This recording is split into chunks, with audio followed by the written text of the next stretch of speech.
pas le faire, les gars, mais je vais réagir à mon absence de ces derniers jours. J'ai vu beaucoup de gens s'inquiéter et de plus en plus avec des théories qui partaient dans tous les sens. Il y a même des gens qui ont dit que j'étais mort. Donc à ceux qui sont vraiment inquiétés, à ceux qui ont pensé au pire, désolé les gars, je vous le dis, le but n'était vraiment pas de vous inquiéter. Vous allez comprendre pourquoi j'étais absent. J'ai vu des gens qui disaient que j'étais mort, d'autres gens qui disaient que je me suis fait agresser au couteau, d'autres gens qui disaient que je me suis fait enlever par des extraterrestres. Donc vraiment les gars, ça allait trop loin. Donc je vous dis clairement ce qu'il en est. La semaine dernière, j'étais dans l'avion, je partais pour aller voir le match de Dortmund, j'allais en Allemagne. Là, on m'a appelé et on m'a appris la mauvaise nouvelle. Donc il y a une personne de ma famille vraiment qui a des soucis de santé assez graves. En plus, c'est la personne la plus précieuse à mes yeux. Il s'agit de la daronne. Donc voilà les gars, j'ai appris cette nouvelle d'un coup, ça a été le choc. Il a fallu le temps d'encaisser le choc, quelques jours. Donc la question n'est même pas j'étais absent des réseaux, je me suis même pas posé la question en fait. Quand tu te poses pas la question, tu poses ton téléphone, tu restes avec tes proches, tu fais ce que tu peux et t'es là. À dire tout le temps pour la daronne, le jour où elle a un problème, faut être là aussi. Faut être là pour la daronne les gars. Donc voilà pourquoi. Donc on a pris cette nouvelle, c'était le choc.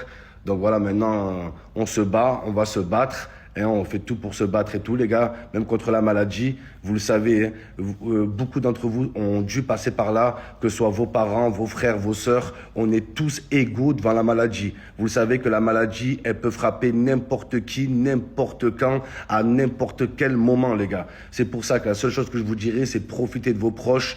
En plus, c'est les fêtes, c'est les beaux jours. Donc, profitez vraiment de vos proches, de vos familles, les gars. Voilà, donc c'est ce que j'essaye de faire ces derniers temps. Donc voilà, d'où mon absence. Donc moi, c'est pas de moi personnellement qu'il s'agit, on va dire physiquement, mais voilà, c'est membres de la famille, c'est des mauvaises nouvelles, et voilà, donc je pense que j'espère que c'est plus clair pour vous. Comme j'ai vu des théories partir dans tous les sens, j'ai pris mon téléphone et je préfère vous expliquer de moi-même. Comme ça, vous inquiétez pas plus que ça, les gars. Donc je vous dis, il y a les réseaux sociaux et il y a la vraie vie. Là, il s'agit de la vraie vie et il y a un moment pour tout. Il y a un moment pour faire des blagues, il y a un moment pour s'occuper de ses proches. C'est comme ça que ça marche. Quand tu apprends une nouvelle comme ça, tu as deux choix. C'est où tu pleures dans ton coin ou tu pleures sur Snap. Et vous savez que mon truc, c'est pas de pleurer sur Snap. Je suis pas une influenceuse. Voilà, mon truc n'est pas de vous faire pitié aussi, de pleurer, de faire... Non, dans ces moments-là, tu cherches pas le réconfort auprès de ta team, tu cherches du réconfort auprès de tes proches, auprès de tes enfants, auprès de ta femme, auprès de tes frères et sœurs. C'est comme ça que je vois les choses, les gars. Donc voilà, les amis. Après, il y a deux choix. Tu as une mauvaise nouvelle, ou tu t'effondres et tu te laisses abattre, ou tu décides de te battre. Et moi, j'ai fait clairement le choix de me battre, les gars, de rester quand même positif, d'y croire. Une remontada est possible, les gars, même dans la pire des maladies. Donc voilà où en est mon état d'esprit. Donc voilà où en est mon état d'esprit. Je vous le dis, les gars. Donc voilà, on va pas vous faire de la peine. Je vais pas pleurer en story. C'est pour ça que j'ai coupé le téléphone, pour être dans mon coin. Il me fallait un certain temps aussi pour accueillir la nouvelle. Et voilà, les gars, c'est comme ça. Il y a un moment pour tout. Vous savez, quand tu es créateur de contenu, t'as pas le droit d'être triste, t'as pas le droit d'être heureux. Tu dois faire rire tous les jours. Tu dois allumer ton téléphone tous les jours. Tu dois partager ta vie tous les jours. Sauf que quand il y a un truc grave, les gars, écoutez, ces dernières années, j'ai été épargné de ça. Je remercie Dieu. Voilà, je suis quand même reconnaissant auprès de Dieu. Voilà, on est une famille nombreuse. Toute ma famille n'a jamais eu de problème jusqu'à aujourd'hui, les gars. Donc, on est quand même reconnaissant auprès de Dieu. On n'est pas là à accuser le coup, à se dire pourquoi nous, non. Ça arrive pas que à nous, ça arrive à beaucoup de gens, les gars. Et comme beaucoup de gens l'ont traversé, on va le traverser et on va se battre. Dire les gars, aujourd'hui, mon état d'esprit, il est bien, il est positif. Ne pensez pas que je suis toute la journée en boule à pleurer dans mon coin, pas du tout. C'est très loin d'être le cas, les gars. Je reste positif, mon état d'esprit, il est bon. Et je vous le dis même, les gars, hamdoullah. Dans toutes circonstances, il faut le dire, hamdoullah. Et j'arrêterai pas ce que je fais, j'aime faire des vidéos. C'est juste qu'il y a un moment pour tout, les gars. Mais j'arrêterai pas, juste pour une chose.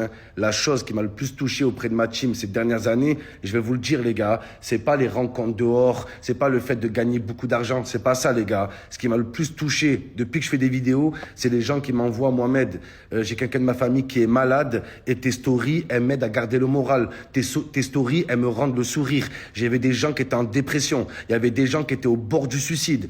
Quand t'as des gens au bord du suicide qui t'écrient: merci pour tout, merci, tu me fais du bien, tu me remontes le moral, les gars, c'est ça mon essence et c'est ça aujourd'hui qui fait que j'aimerais toujours faire des vidéos, les gars. Et même si Si les vidéos un jour me feront pas du bien à moi, je sais qu'elles feront du bien à certaines personnes. Et juste ça, les gars, c'est une mission incroyable. Je vous dis la vérité. Le soir, je dors bien. Le soir, je dors bien, les gars. Quand tu sais qu'à donner le sourire à certaines personnes et tout, que des personnes, tu as réussi à leur remonter le moral, franchement, il y a pas plus grosse fierté. Mais aujourd'hui, c'est la famille qui a besoin de moi. C'est pas ma team qui a besoin d'avoir le sourire. Donc, c'est pour ça que je vous le dis, les gars. Ouais, il y a un moment pour tout. Il y a un moment pour tout. Il y a un moment pour faire des blagues. Il y a un moment où tu perds un peu le sens de l'humour. Ça sert à rien de forcer. Ça sert à rien de trop forcer aussi. Vous voyez ce que je veux dire?